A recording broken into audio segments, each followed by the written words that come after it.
Hi everyone, we're in Oklahoma City, site of the 2014 Division I NCAA Women's National Volleyball Championships.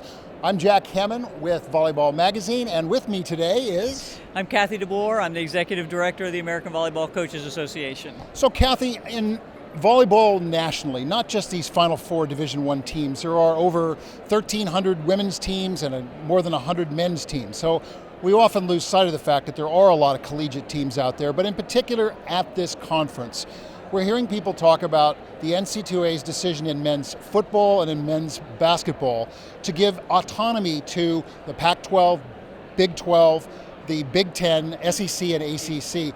What does that have to do with volleyball and other Olympic sports? Well, it has a huge amount to do with volleyball and other Olympic sports because the autonomy group now has voting power over certain parts of student athlete benefits in Division I. So they have the keys to the gated community. And if you want to play with them or compete with them in men's basketball for the championship there, or in football, you're going to do what they do, even though you do not have the extra $500 million that they will be sharing from the postseason football championship. So the ramifications for this, for Olympic sports, are really quite dramatic. There's only three places where money can come from if they're not coming from rights fees: president's budget, an increase in student fees, or the dropping of large cost centers. Read programs, read Olympic sports. We know from history that this will impact men's Olympic sports more than it will women's because of Title IX and the number of opportunities that football gets on that side of the ledger. So we know about 3 out of 4 programs that will be dropped on the men's side. We know that's very, very impactful for men's volleyball, Division I volleyball, where we have 22 programs right now. We think in most places women's volleyball is going to be okay, but there are over 100 schools who don't play football, so you don't have those football numbers protecting the women's volleyball opportunities. And so what will happen with full cost of attendance, another a stipend of $2,500 to $5,000 above the scholarship? Where's that money coming from? Will it go to volleyball players? How will it be paid for? It's a complex issue, but it's really very simple. The money. Follow the money and what's going to happen to us here in Division I. So you want people to be alert. What else can people who are in the volleyball community, coaches, players, parents, people who love the sport, what should they be doing right now? We need to do 2 things, Jack. We need to change the narrative.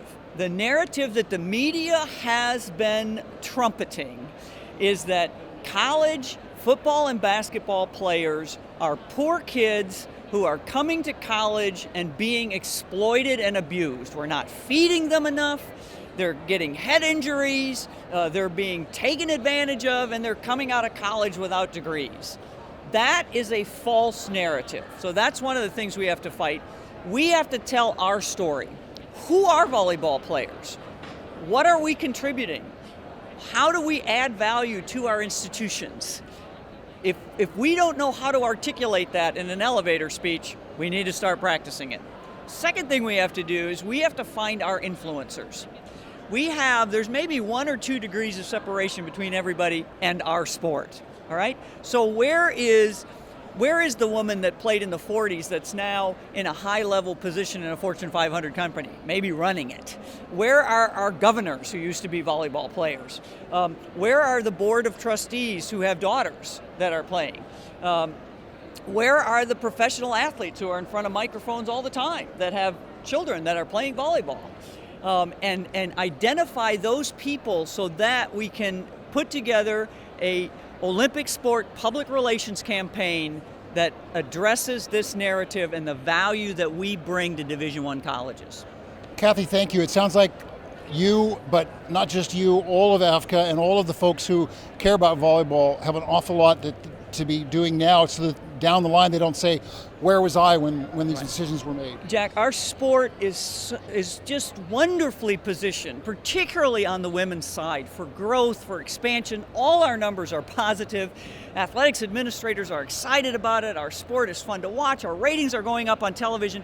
We cannot let this restructuring derail us. Thank you. Kathy DeBoer, the Executive Director of the American Volleyball Coaches Association. I'm Jack Hammond for Volleyball Magazine.